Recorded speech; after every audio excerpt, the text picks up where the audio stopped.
Hey, everyone. We are back with a new video. Let's begin.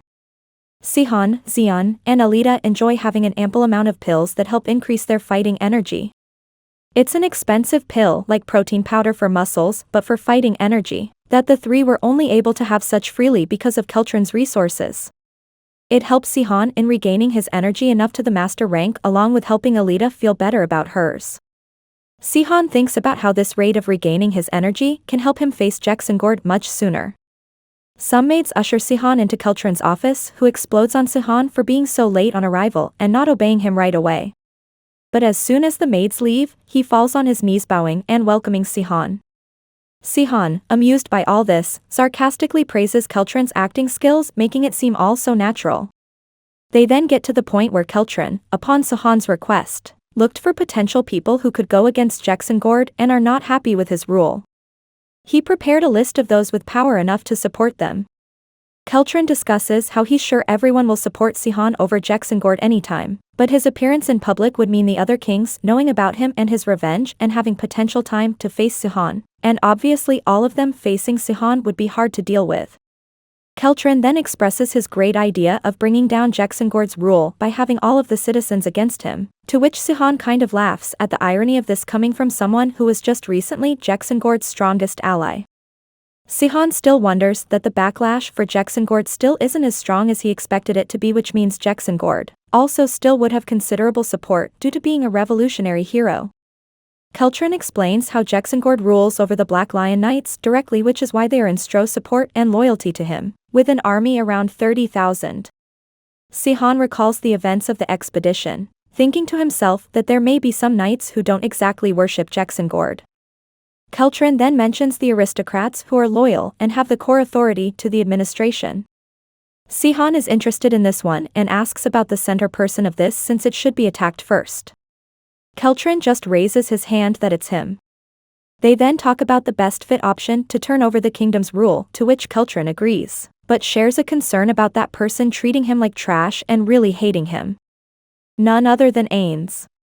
Keltron's visit to Ains makes Ains even more infuriated upon Keltron's words of talking about betraying his father, since he can't believe someone obsessively loyal to his father would talk about such a thing.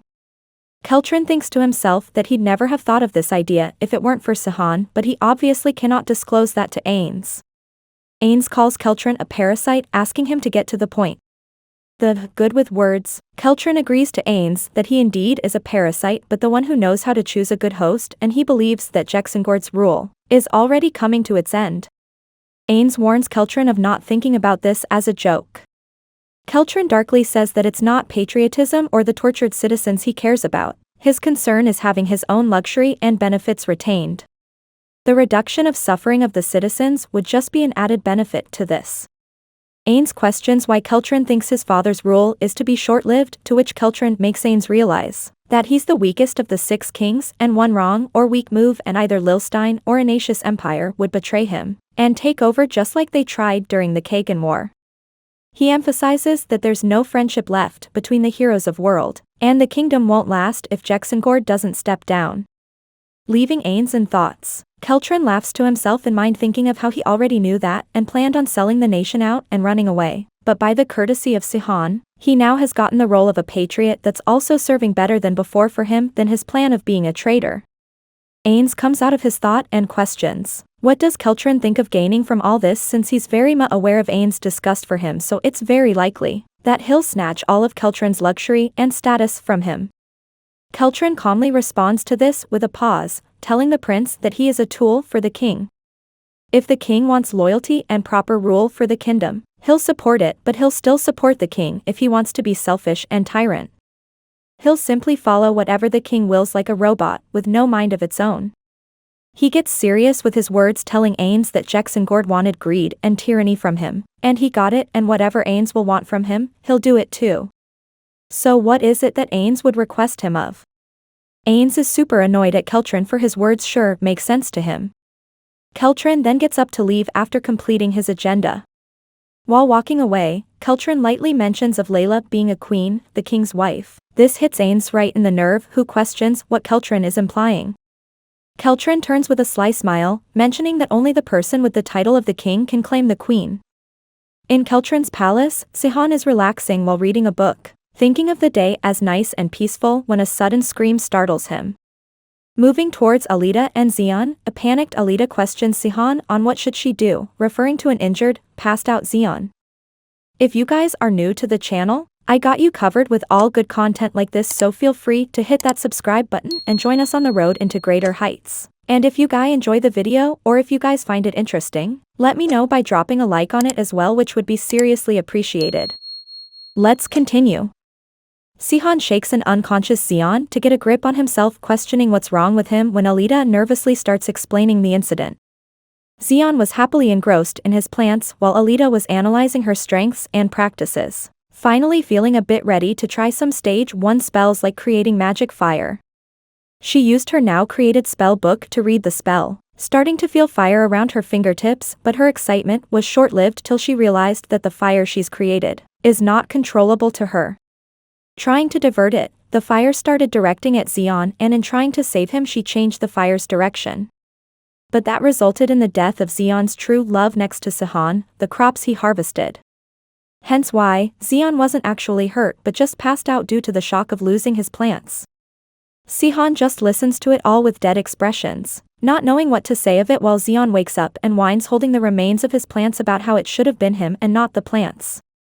Alita apologizes innocently and promises to hurt him instead of the plants next time, to which a troubled Sihan exclaims, "To direct it in the air please." Sihan then notices the marks after the magic and realizes that they don't seem like coming from something of a first-floor magic, and requests her to cast the spell again. Even before her completing it, Sihan tells her to stop with a stunned look. He's dumbfounded by observing her energy to be around someone who's capable of 8th floor magic level. Listening to this, a shocked Xion exclaims, "How is this even possible for a rookie?" But thoughtful Sihan responds, that innate talent for magic is not something that could be logically explained. A flustered Alita interjects, confused about what's going on. Sihan then explains that magic energy is absorbed from the nature, and if a normal magician absorbs like 10 units of energy, the transformation loss leaves only 1 or 2 units for them to actually use as magic, but in her case, the transformation is amplifying the energy instead of losing units, resulting in her not being able to control the intensity. Sihan seems troubled, thinking about how he didn't know this fact, but is Lilstein or Sagran aware? Alita panics, asking if she'll have trouble learning magic now, and in response Sihan makes her more shocked, suggesting her to stop learning for the time being since the amount of magic she possesses makes it way riskier to cast the spells she knows. Alita, however, denies this, telling him his reasoning is logical, but he told her she's got strong magic skills so she shouldn't be wasting them and instead should work on them to be of help for Sihan. On seeing Alita's determination, Sihan hesitantly mentions that there could be a way for him to help her, since being a human, he also had an abundance of power and he had a hard time learning how to control it. This gets Alita excited and hopeful at this when Sihan suggests that he could teach her, but he's unaware of the risks involving the training, so she can agree if she's fine with it. And of course Alita agreed to this without the slightest of hesitation. Sihan enters the palace back with an enthusiastic Keltron welcoming him back. Sihan sets himself in front of Keltron and questions about Prince Ain's response to the offer. Keltron updates Sihan of Ain's finally showing interest in their plan after a couple of meetings, but he demands a strong proof to convince him of Keltron's ability and determination to succeed in this plan. Sihan smirks, expecting Ain's to ask for something like that, and inquires Keltron of what proof he wanted. Keltron replies Ain's asked him to eliminate one of the 3 loyal dogs of Jexengord. This gets Sihan confused. Keltron explains that the 3 controllers of military, economy, and political sector are the most loyal subordinates of Jexengord who rule people behind him. They are referred to as dogs in hopes to be put down one day. The Black Lion leader, Berkeley, is the military leader. Jexengord's father-in-law is the economy leader, Duke Chromaton. Sihan, amused by all this, asks about the 3rd loyal dog, and guess who it is? Keltron himself. Ain's asked Keltron to get rid of Higher Berkeley. Sihan is doubtful in having to deal with a master-level sword higher since it's easier for him in his normal state, but he can't use his usually ways of fighting to remain in hiding, so it'll be a bit troublesome. Sihan thoughtfully says he needs to know more about this higher in order to do so, to which Keltron amusedly replies he might already know enough. This baffles Sihan, who doesn't know any Berkeley, but Keltron explains that he changed name after the revolution, but Sihan must remember Jexengard's first assault commander Otherworld, leaving Sihan in thoughts. Berkeley's army, on the other hand, is seen to be harassing the laborers into making them work endlessly for the castle, only for some laborers to be fed up of being tortured and scared by killings of their fellows, so they start a riot.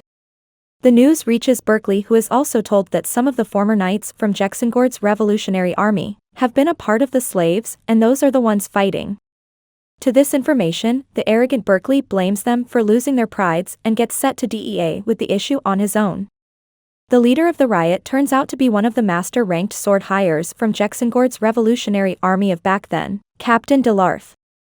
Deralth kept fighting along with requesting some of the knights who were his former allies to back off, not wanting to fight them. That's when Berkeley enters the picture, mocking Deralth of being a traitor and committing treason by showing disloyalty to their king. The old man is pissed at this, knowing that the tortured people deserve freedom from such oppression, but this is not a big deal for Berkeley. It's just a direct order of his king that matters to him. Instead, what irks Berkeley is the fact that Deralth keeps calling him Darthwald, the name he left behind with his history, and how he's been living with a name that was apparently given to him by the king, as a form of honor and loyalty by his service. Deralth mocks his former ally in one last try, asking him if this is the world they wanted and fought so hard for. But that infuriated Berkeley even more and hit his patience, so he brings out his sword, taking a hit at Deralth. Deralth defends that one hit by his own sword, but realizes that even though they both have the same fighting rank, Berkeley's energy is far more stronger than his, so he can't long last against him. In a few more hits, Berkeley injures Deralth enough to have him down, unable to fight anymore, to which his supporters shout and show remorse to Berkeley for doing that to their leader. An unbothered Berkeley tilts towards them, identifying some of them as his former allies, and calls them foolish for pulling such a stunt. Considering himself a lion, he portrays them as rats in front of him and announces to his knights that he's taken care of the leader, so they can take care of the rest of the unnecessary chaos, punishing the rest of the traitors. There's a bloodbath of the former sword hires of the revolutionary army, while Berkeley mocks an injured, near to death, Deralth for this stupid act. He tells him he could have ran away and saved himself if he were alone, but instead he pulled out an entire squad for this rendezvous. He looks down on Deralth for sacrificing his life and dignity for some lowlifes, which earns him a laugh from a weak Deralth. The half-conscious man fires him back, questioning if he calls what he does loyalty, for Berkeley's always been killing people. He was a murderer in the past and will remain so forever. It obviously hits a nerve, but Berkeley again uses the excuse of not liking being called by his old name and kills Deralth, just like the murderer he was accused of being. Deralth's words further proved out to be true when Berkeley's knights informed him of killing off the sword hires and taking the citizens as hostage, but the violent Berkeley darkly labeled them as traitors too, and ordered to finish them off too, surprising even his own knights with that command. That's when Prince Ains entered the picture, with Sihan silently following, interjecting at the right moment, not permitting what Berkeley just commanded. Berkeley clenches his teeth, obviously not fond of Prince Ains. Prince Ains orders him to stop the massacre as a successor of the king, but Berkeley carefully mentions that he's got the right to order his knights, but Ains logically explained that if all those laborers are killed, then who'd be building the king's new castle, so even if he wants to punish, he should at least wait till the construction is complete. Prince Ains reluctantly agrees and mocks a sweet agreement to the prince. Ains leaves unamused while Berkeley talks behind his back, calling him too soft to be Jexengard's son. Ains talks to his silent company, Sihan, about how a former revolutionary hero is now, but Sihan sighs, saying Berkeley's always been like that, killing anyone who gets in his way. Ains mentions how his statement seems to be hinting Sihan knowing Berkeley from before, but Sihan hurriedly covers it up with calling them Keltron's words. Ains interrogates Sihan on how he got involved in this stuff, to which he replies of also thinking of Ains a better suited king as compared to his father. Ains feels a bit disappointed at hearing such a compliment for the first me and refers to being called a dog in comparison to his father being a lion. Sihan tries to uplift his spirit by calling Dog a loyal, trustful and better company and a man's best friend, which obviously turns out to sound a bit odd for encouragement, but still Ains understands the point and feels good about Sihan, and thinks of building trust for him. Sihan, while leaving, thinks of how his revenge would disrupt peace of the present, but thanks to Jexengard's pathetic rule, he doesn't feel bad about doing what he's planning. He mentally thanks Jexengord for clearing his mind of second thoughts. Subscribe to watch more videos like these, turn on notifications, and leave a like and comment to help the channel out. Thank you for watching and see you on the next part.